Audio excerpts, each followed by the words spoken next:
mas maganda to or yung tela. Yan. Ito yung sa kwarto, sa loob ng kwarto namin. Ito naman sa salas. Gaming bibi sa salas. Yan.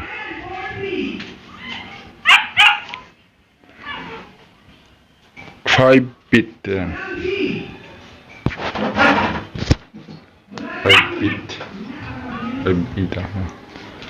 5 feet.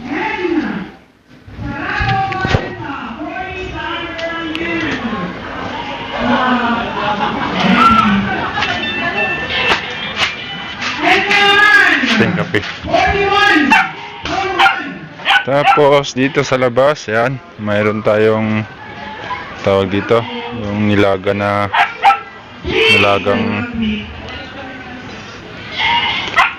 kalimutan ko na pangalan nito. Yan, mayroon pa doon. Ratan, yan. Ito yung ratan. Yan, 7 feet. 7 feet. Yung mga duyan natin. Duyan ni Bibi. May duyan sa labas.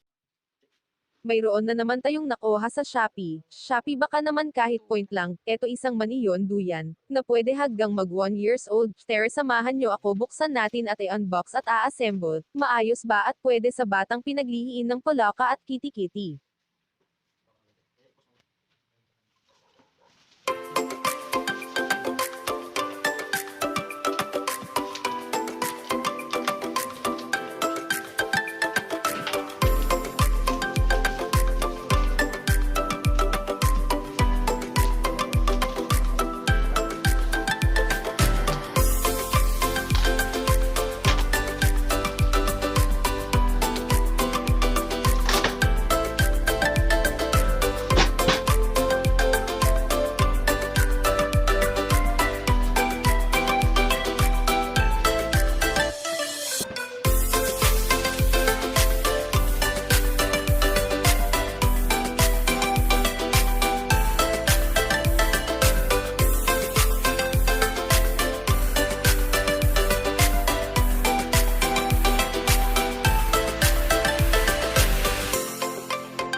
Subukan natin upuan kung matibay. Ayan.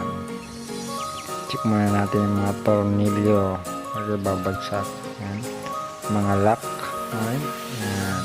Siguradong naka-insert yung lock. Ayan. Ayan sa kabila. Ayan. Tingnan mo pa brake. Sama. Lagyan natin si Bibi. Ayan. Ang paborito niyang kulay yan, yellow. Kaya ano niya pag nakakita ng yellow nahimik.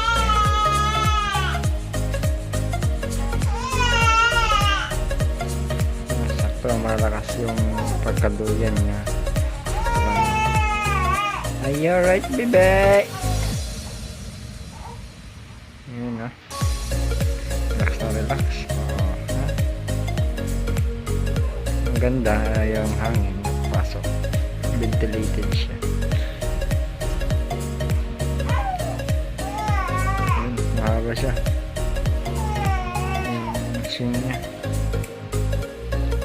Mas maganda ito yung direksyon yung bilhin kasi yung bibili pa kaya ng ibang klase ng Duyan. Ito nagamit yung mataas din kahit magalaw siya, kulong din.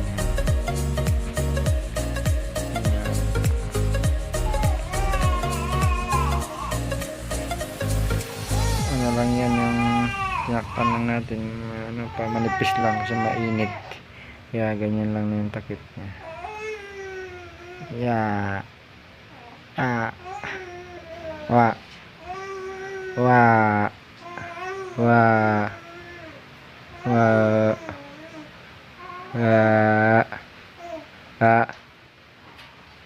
oh, get your banana. Yan lang yung siya dito sa Duyan na to.